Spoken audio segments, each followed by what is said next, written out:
Thank you so much, Wendeling, and thank you everyone for attending. Here I'm presenting to you, as I was mentioned, encapsulation of bioactive compounds by spray drying, but due to the limit of time, I'm going to focus on one of the projects where we use spray drying, and the specific one is we encapsulated iron for food deficiency. A little bit of introduction to myself. As I was mentioned before, I was a postdoc in mechanical engineering at University of British Columbia before I joined the Department of Food and Land System under the supervision of Dr. Pratan Sim last year. Before than that, I achieved my PhD in Edmonton, University of Alberta in particle engineering. And that's why I'm working on spray drying, because that's what I've been doing for a few years right now. So this presentation, I will tell you why do you want to encapsulate iron specifically, what are the reasons. Then we'll move on to which solution we use. So then to understand what are the other elements into our matrix will affect the properties of iron.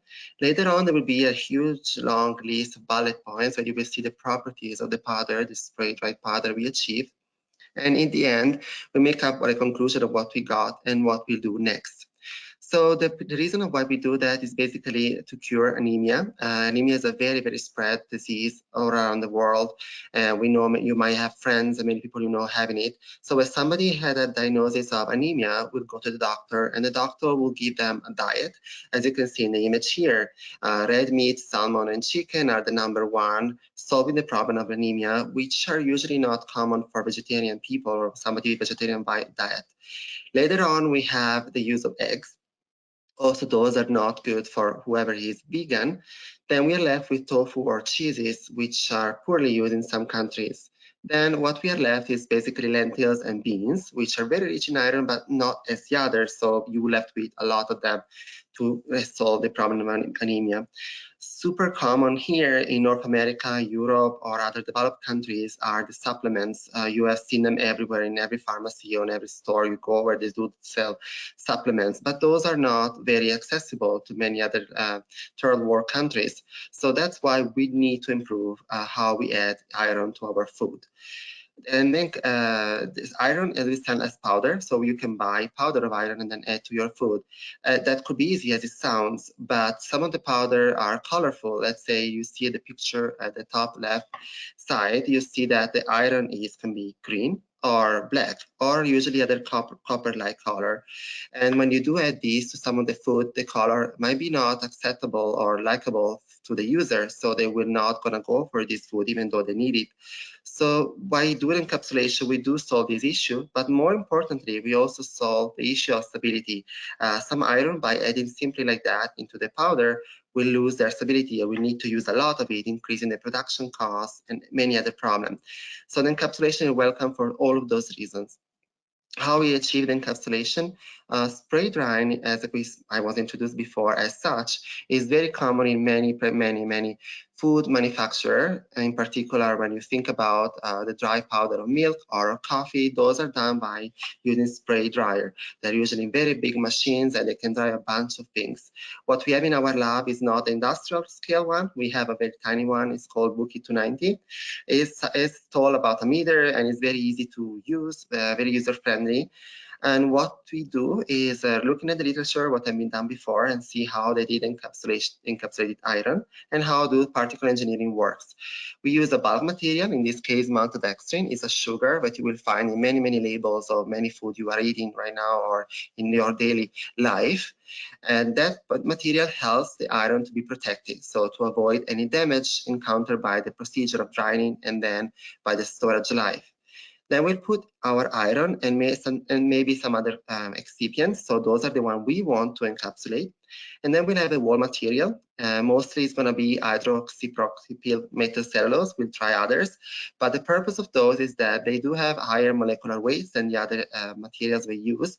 So they will tend to distribute on the shell of the evaporating particle. So you will see that in the sketch where there is a spray dryer, the red line will be the shell that's going to be formed earlier at the stage of the particle formation process. Then once the shell is formed, whatever is left in, there will be a slurry containing some water, which will leave through the pores of the shell, leading to a dry powder. When we collect, goes through our cyclone, it's going to be segregated into the size between 0.5 micrometer to 20 micrometer. And then we get our collector with our pretty powder, dry, white looking like mostly in most of the cases.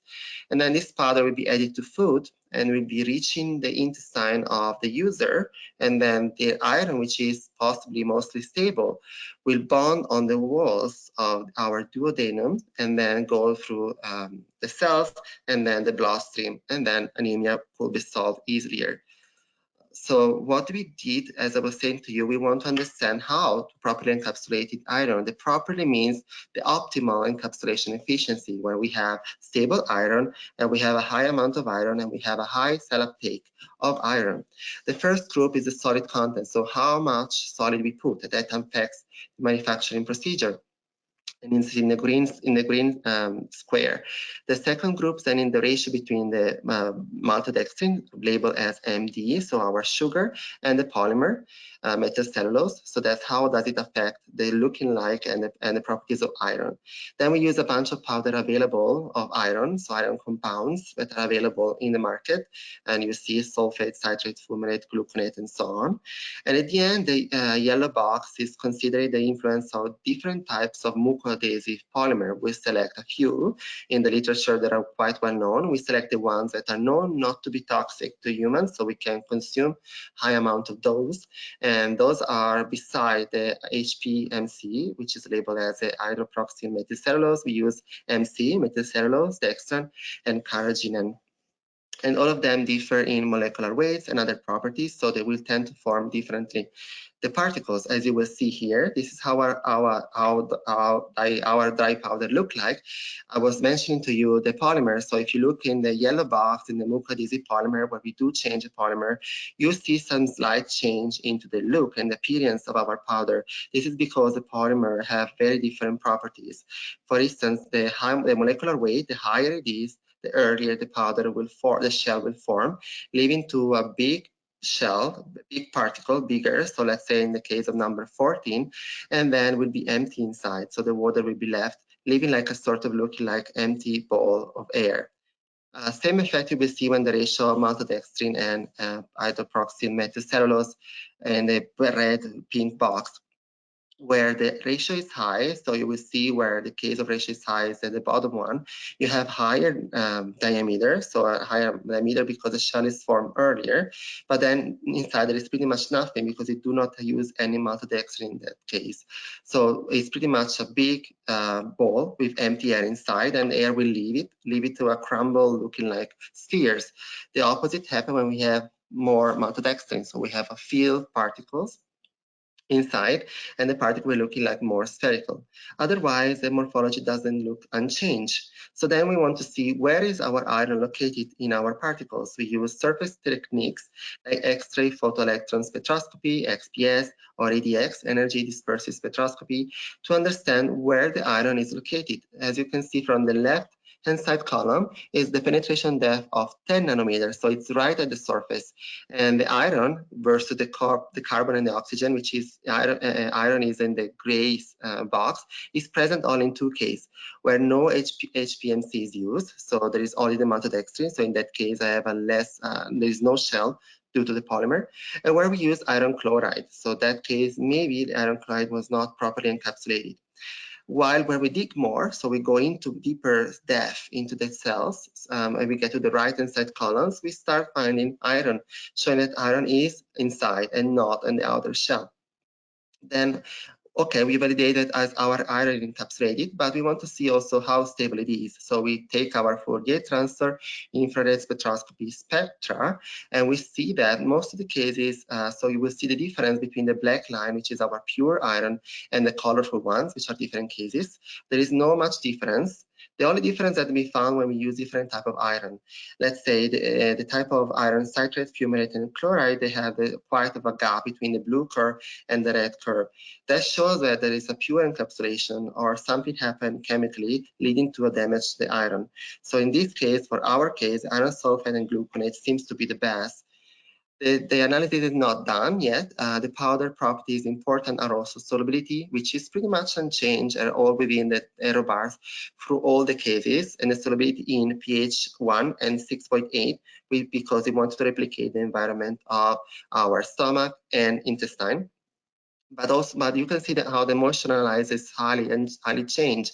Where we do not use our polymer, the moisture content is extremely high, so we get more moisture content, so meaning that the polymer is actually needed also for a longer storage life of our powder. Later on, we have, I mentioned to you that we wanted to use Mucoadhesion polymer. This polymer are actually quite useful for our powder because we want to powder to adhere the most to our intestine and then to have the highest cell tape and the highest release of iron. We use a texture analyzer, which we have in our laboratory, and we put pieces of tissue from a human intestine and a porcine stomach on the probe, and we put our powder in the liquid, replicating the environments of both intestine and stomach, so different pH. We put them in contact, and when we measure the detachment force, so where the detachment force is higher, then the mucoadhesive polymer is working the best, let's say. As it's confirmed by the fact that when we do not use any polymer, the detection force is extremely low, so it takes nothing to detach apart the powder from the tissue. But for the other case, they're pretty much similar, but you can see as how dextran or HPMC seems like to be the best option that we have. So right now we are filtering out the cases we have and we find out the optimal cases. Another important test we did is the release rate of the iron. To do that, we use AAS and we put our powder into a solution of pH 1 and we measure by different time steps when the iron is fully released. So in some cases, we see a very quick release of iron. So after 30 minutes, which is the dashed line, almost all iron is gone, as in the case of where no polymer is used. When we use the polymer, for instance, in the yellow box, we see how by increasing the ratio, we go to a slower release rate. Similar for different type of iron, the slowest release rate is seen in gluconate. So those kind of identify what are the cases we want to continue working on. And we move on to one of the most important steps. So this you will see how toxic our powder is and what the cell uptake is, respectively at the top and at the bottom of this slide. At the top, you will see the toxicology on liver cell and intestine cells. The white column will identify the effect of pure iron gluconate on the cells, while the green one is encapsulated one. And we select specifically one case, which was the one containing HP, the hydroperoxyl methylcellulose, maltodextrin, and iron gluconate. You will see that for the liver cells, not major difference. The difference are between the arrow bars, but for the intestine cell, there is an immense difference. So the pure powder is actually having a way lower cell viability than the encapsulated one, which is very important for what we want to do. So we meaning that our encapsulation, it does help even the cell viability, and we can deliver more iron to the same cells. And that's what's happening actually if you see the bottom plot in the cell uptake. Mostly for the iron gluconate, so this is the column bar you will see is actually the difference between the cell uptake obtained using our powder and the pure powder. So we are comparing, let's say, the column of iron fumarate. What we see is the difference between the one obtained by encapsulated iron fumarate and pure iron fumarate, so the pure powder purchased. In this case, our encapsulation is actually worse than the pure one because we have a lower cell uptake. But for iron gluconate, it's increasing almost on 40% more by encapsulating the powder on average. The difference is seen also by different polymers, not as bad because again, we are within the error bars, but it seems like the HPMC, so the hydroperoxyl methylcellulose is one of the best choice with dextran. So we validated our encapsulation does improve many factors like the moisture absorption, the stability of all the types of iron, the solubility in liquids of different pH, so replicating the environments of the intestine and stomach. The time of the release rate is highly lowered by using encapsulation procedure that we have. The mucoadhesion is way higher, and the cell viability even increased in some cases, and the cell uptake. Said so, we are not done with this project. We'll select a few types of formulation we have, and we're moving on, as I was mentioned to you in one of the previous slides, adding different compounds, different excipients that are used for other type of food efficiency. For instance, folic acid, if you have any pregnant friends, you know that how folic acid is important for a pregnant lady, how easy all of these are accessible for us living in North America, but how hard for other people it would be to access to each of them, and how important would be to create a powder that contain 2 or more excipient in it and help for different food deficiency at the same time. Later, we'll pick a few cases, again, going through all these steps, and we go for the in vivo tests. We'll add our powder to, as you can see, a picture of the typical food that is given to rat in labs. And we are adding different diets. This has been done before, but not with our encapsulated powder. People have made rats anemic and then giving them whatever is given usually, so the iron powder or food supplements, and compare it with our powder, so with our encapsulated iron, and with our encapsulated iron with additional excipients if there is any effect on the iron uptake. And so we'll see what's going to happen in the next months. And I'm going to thank all of you for the question, attention, and NSTREC for the fund, and Dr. Pratasik for the supervision has been given to me. Let me know if you have any questions. I'll stick around for the whole presentation.